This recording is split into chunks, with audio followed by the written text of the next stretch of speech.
Why did DeepSeek R1 capture the world's attention at the start of 2025? Why did it divide opinions and convulse markets? Was it that the wider world could see the thinking process of the language model before it gave its final answer? Was it that the DeepSeek model was so cheap? Or that the model and the methods behind it were so open and accessible? Or was it that such a performant model had come from China, which was supposed to be a year behind the Western frontier? We will investigate each of these possibilities, but there was one thing that was certain of the DeepSeek of summer 2023. It was indeed deeply behind Western AI labs. By then, don't forget, not only was GPT-4 out and about, but so was the first version of Claude from Anthropic, and Bard from Google, and even Llama 2 from Meta. DeepSeek, by the way, paid particular attention to Llama 2. That model might not have been quite as smart on key benchmarks as GPT-4, but it was so-called open weights, which means almost anyone could download, tweak, and deploy the model as they saw fit. A model is of course nothing without its weight, or its billions of tweakable numerical values used to calculate outputs. To be clear, open weights isn't quite the same as open source, as to be open source, we would need to see the data that went into training the model, the source so to speak, which we did not and still do not know. Despite some models like Llama 2 being open weights at least, key leaders within Western AI labs were saying that the frontier would increasingly belong to those who kept secret the methodology behind their language model training, as OpenAI did. Here's Ilya Sutskever, at the time the chief scientist of OpenAI. He was saying, there will always be a gap between the open models and the private models, and this gap may even be in. Our goal is clear, to focus on research and exploration, rather than vertical domains and applications. So DeepSeek focused its recruitment efforts on those who were young, curious, and crucially, Chinese. By the way, not even Chinese returnees from the West were favored. Liang added, DeepSeek prioritizes capability over credentials. Core technical roles are primarily filled by recent grads or those 1 to 2 years out. These intellectual foot soldiers would not be waylaid by the need to release on a schedule to compete with OpenAI. That was what had led Google to release a botched Bard and Microsoft a comically wayward Bing. Our evaluation standards are quite different from those of most companies. We don't have KPIs, key performance indicators, or so-called quotas. In our experience, innovation requires as little intervention and management as possible, giving everyone the space to explore and the freedom to make mistakes. All that said, DeepSeek's first pair of AI models released in November 2023 were not exactly stunning in their originality. As I hinted at earlier, their V1 large language model drew heavily upon the innovations of Meta's Llama 2 LLM, and neither of their November releases, DeepSeek Coda or V1, made waves in the Western media, as attention at that time, you may remember, focused on Sam Altman being temporarily fired from OpenAI for lack of candor. But there were just a few signs that DeepSeek were indeed focused on long-termism, as each of their papers explicitly claim. For example, DeepSeek excluded multiple choice questions from their bespoke training dataset, so that their models would not overperform on formal tests, but underwhelm in practice. And that's a lesson not learned by all AI labs at the time, or even now. DeepSeek wrote, quote, overfitting to benchmarks would not contribute to achieving true intelligence in the model. By the beginning of 2024, the DeepSeek team was cooking with gas. In January, they pioneered a novel approach to getting more intelligence from their models for less. Bear in mind that models like Llama 2 use their entire set of weights, often tens or hundreds of billions strong, to compute a response to a user prompt. That contrasted with the mixture of experts approach, which was not at all original to DeepSeek. The mixture of experts approach involves using a specialized subset of those weights, depending on the user input, thereby tapping into one or more of the set or mix of experts within the model, if you will. But think about it, because only a subset of the model weights would respond to each request, every expert within the model had to have a degree of common capability. A tiny bit like forcing Messi to spend hours a week practicing goalkeeping, and yes, I am talking about soccer if you are American. Could DeepSeek utilize the mixture of experts approach, which is highly efficient, without that key downside? You probably guessed the answer from my tone, but yes, in their Towards Ultimate Expert Specialization paper, here's the innovation. Certain expert subnetworks within the language model would always be activated in any response. Those guys could be the generalists. This meant that the remaining experts, like Messi,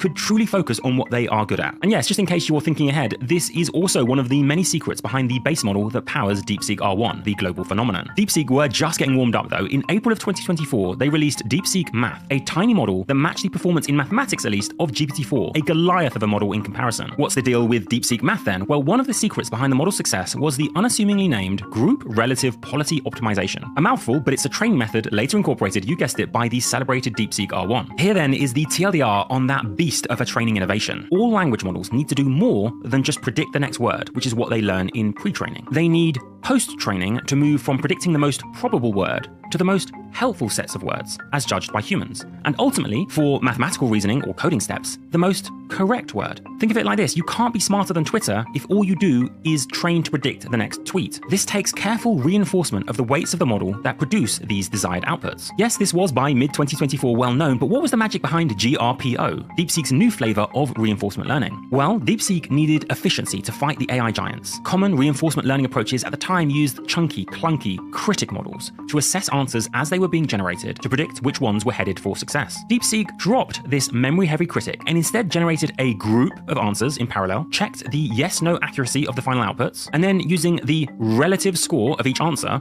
above or below the average accuracy of the group of answers, reinforced the successful weights in the model and downweighted others. Group of answers, relative score, reinforcing the most successful weights. Group relative policy optimization. Stepping back then, each of these innovations was desperately essential to keep DeepSeek within reach of the resource behemoths behind ChatGPT, Claude, and Gemini. By May of 2024, Liang's lab shipped DeepSeek v2 with yet another efficiency miracle: multi-head latent attention. Now, don't worry, there's no deep dive coming on this one, but forgive me just a few words on how DeepSeek yet again reduced how big a model had to be to reach a similar level of performance. Think of multi-head latent attention as allowing multiple parts of the model to share common weights that are hidden or latent when they, quote, pay attention. If you're wondering, this attention mechanism is the process by which language models deduce which parts of the preceding text are most relevant for predicting the next word. Sharing those latent or hidden weights when paying attention meant that this model needed fewer of the weights overall. Shared weights, smaller model, greater efficiency. DeepSeek v2. Okay, we get it. The point has probably now been made that DeepSeek R1 was not a creatio ex nihilo created from thin air. It was built on the back of painstaking innovations amassed over almost 2 years and made open to the world. Funded, of course, by a reclusive billionaire. But wait, why did Liang need so much efficiency? Because yes, DeepSeek had indeed secured 10,000 NVIDIA A100 GPUs for high flyer stock trading in 2021. But the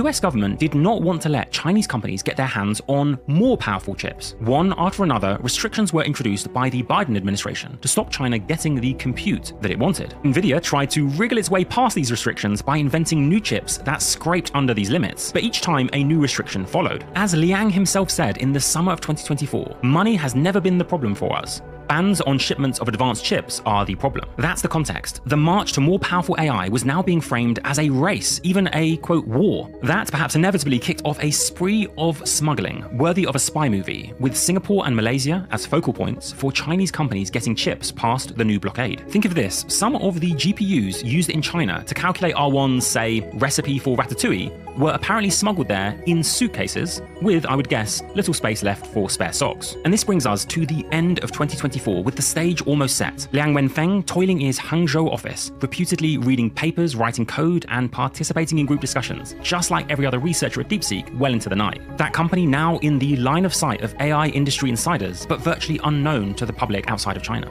A whale rising, but still just beneath the surface, as a new year dawned.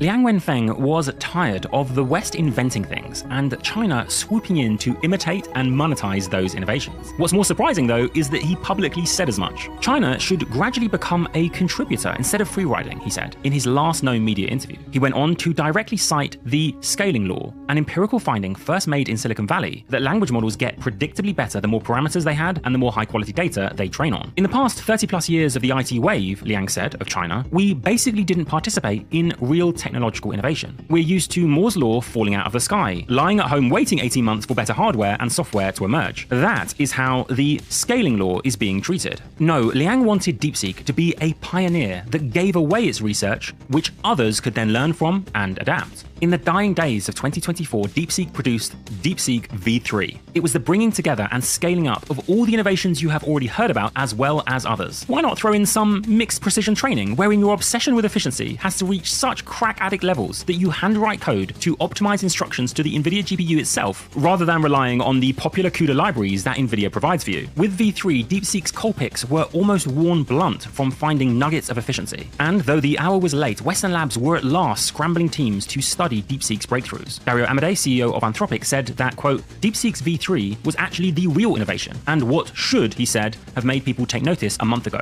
We certainly did. DeepSeek knew to keep digging, though, because OpenAI had shown that there was gold just ahead. In September of 2024, OpenAI had showcased a new type of reinforcement learning that utilized the chains of thought a model produces before it submits a final answer. As we've seen, a model whose goal is to predict what a human on the web might say next will always be limited in capability. The O series from OpenAI showed that if instead you first induce the model to reason out loud, then apply brutal optimization pressure in favor of those outputs that match verifiably correct answers in domains like mathematics and coding, you thereby optimize for the most technically accurate continuation and unveil a whole new terrain of reasoning progress to be explored. Because of Liang Wenfeng, DeepSeek was there, ready and waiting, pick in hand. Adding this think-out-loud reasoning innovation on top of their V3 base model produced DeepSeek R1 0. Yes, 0, but the thoughts of that model could be a little wayward in language and style, so with some further tweaks and fine-tuning, DeepSeek could unveil DeepSeek R1, the AI that has billions of people talking. In many technical benchmarks, R1 narrowly surpassed the performance of the original O1 model from OpenAI in September, and in others it was not far behind. By being open with their research, DeepSeek showed the world how language models,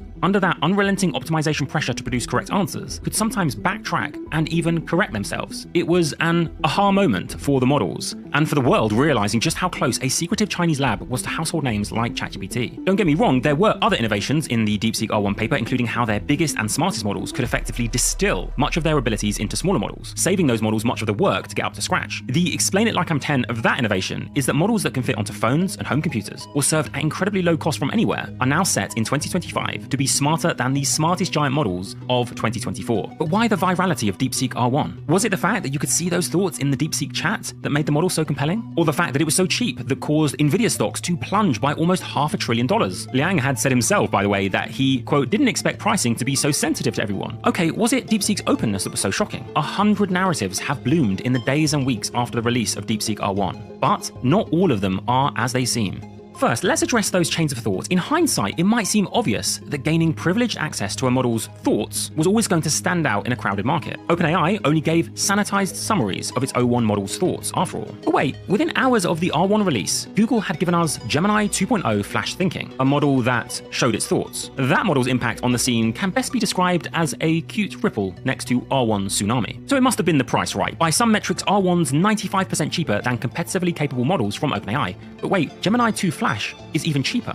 And again, just a polite round of applause. Okay, maybe it's the fact that the model cost just $6 million to train, which is a measly sum in these circumstances. Well, on that, let's take a moment to at least hear out the argument from the leaders of the Western labs on price, even if you have reason to doubt their motivation. Anthropic CEO Dario Amodei first responded by describing how costs had already been consistently dropping, 4x per year, for the same amount of model capability. He even wrote a full article to, in part, clarify that, quote, even if you take DeepSeek's training cost at face value, they are on trend at best, and probably not even that. He did admit that what was different in his words was that the company that was first to demonstrate the expected cost reductions was Chinese. DeepSeek's GPU investments alone account for more than $500 million, even after considering export controls. Their total server capital expenditure is around $1.6 billion. Even a $6 million training run doesn't just appear from nowhere. Indeed, things are getting so costly for DeepSeek that even Liang's vast pockets are reaching their limits. According to reports from February of 2025, Liang is considering raising outside money for the first time, potentially from Alibaba Group and Chinese state-affiliated funds. Why would so much money be needed? Well, it's not just to serve the tens of millions of daily active users that DeepSeek now has. It's to scale model intelligence further, all the way to AGI, an artificial intelligence as general in applicability as our own. According to Altman and Amodei, tacking on that think-out-loud reasoning optimization to a great base model can yield outsized dividends at first, which have allowed DeepSeek to catch up. But to ride that upward curve into the vicinity of AGI, you'll need tens of billions of dollars worth of compute, they argue. Amodei wrote, we're therefore at an interesting crossover point, where it is temporarily the case that several companies can produce good reasoning models. This will rapidly cease to be true as everyone moves further up the scaling curve on these models. Making AI, he said, that is smarter than almost all humans at almost all things will require millions of chips. tens of billions of dollars, at least, and is most likely to happen in 2026, 2027. Even forgetting DeepSeek for a moment, that is quite the quote. If he's right though, and it's a big if, those Chinese corporate jet setters are going to have to smuggle God knows how many GPUs under their packed pajamas. But Amadei has a word on that. $1 billion of economic activity can be hidden, but it's hard to hide 100 billion, or even 10 billion. A million chips may also be physically difficult to smuggle. Without enough chips, according to this argument, DeepSeek R2 and R3 can't help but fall behind. We simply do not know if the DeepSeek engineers can keep building at the pace of those working with billion-dollar bricks. An AI in 3 years' time can do 95% of my job, or yours. At what point am I just a tool, responsible only for clicking submit? Granted, we are very much not there yet, of course. It is DeepSeek R1 after all. And yes, humans are still just about in the driving seat, meaning I guess the only thing absolutely guaranteed is drama.